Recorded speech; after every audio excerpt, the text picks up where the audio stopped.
तो नमस्कार। आज है 5 अप्रैल सन 2024। दोस्तों, तिलहन और यानी oil seeds and edible oils पर देश का पहला चैनल है जो castor seed, groundnut seed, palm oil, sunflower oil, mustard oil, soya oil, इन सभी की जानकारियां आपको विस्तृत रूप से देता है।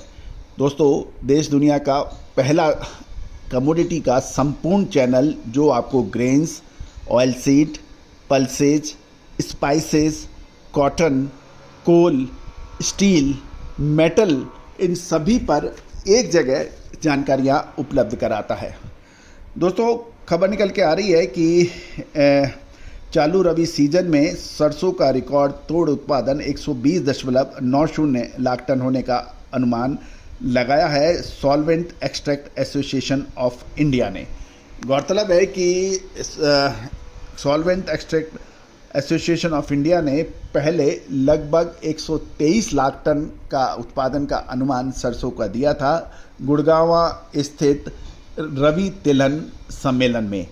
अब जो एसोसिएशन का लेटेस्ट सरसों का उत्पादन का अपडेट आया है उसके मुताबिक ये घटकर 120.90 लाख टन उत्पादन होने का अनुमान लगाया गया है।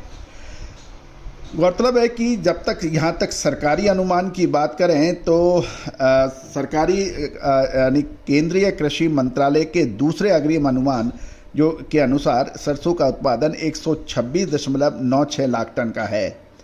और साथ साथ ये भी अहम बात है कि इस साल चालू सीजन में लगभग 100 लाख हेक्टेयर अधिक क्षेत्र में सरसों की बिजाई हुई है। तो 100 लाख हेक्टेयर में सरसों की अधिक बिजाई का असर उत्पादन पर पड़ने का अनुमानित ये लगाया जा रहा है। गौरतलब है कि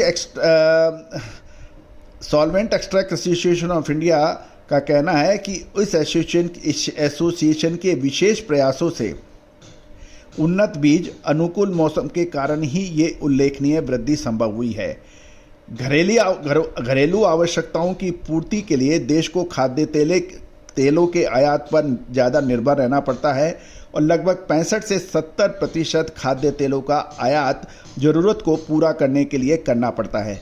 अतः इस चुनौती से निपटने के लिए solvent extract association of India ने दूरदर्शी पहल मॉडल मस्टर्ड फार्म प्रोजेक्ट की शुरुआत साल 2020-21 में की थी और इस परियोजना का लक्ष्य साल 2029-30 तक देश में सरसों का उत्पादन 200 लाख टन का लक्ष्य रखा गया है।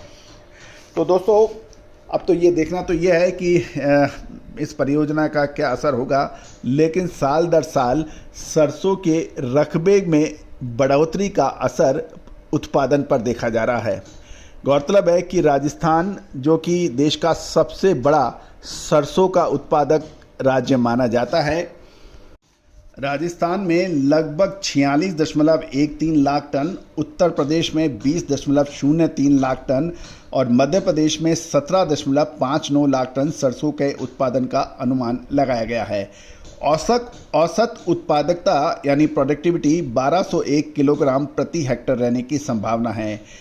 SEA के उत्पादन अनुमान के लिए अप्रैल-मई में अंतिम सर्वेक्षण करने के भी सूचना मिल रही है। SEA के नए उत्पादन का आकलन करने के लिए असम, छत्तीसगढ़, गुजरात, हरियाणा, मध्य प्रदेश, राजस्थान, उत्तर प्रदेश और पश्चिम बंगाल में सर्वेक्षण किया है।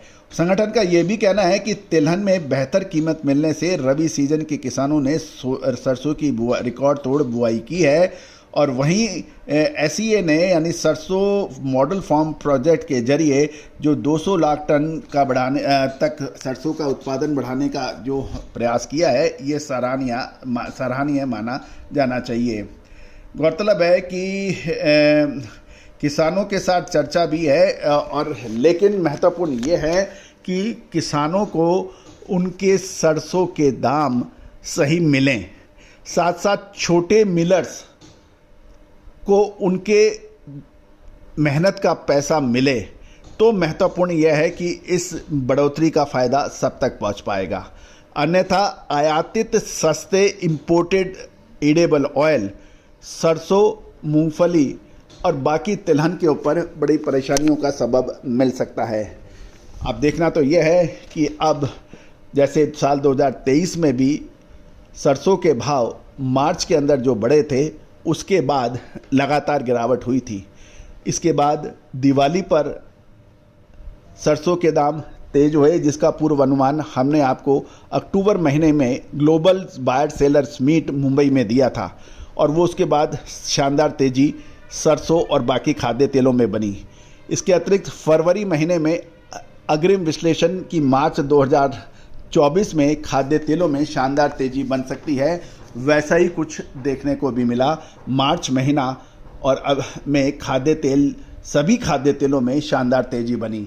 अब अप्रैल महीना इन प्रोग्रेस है।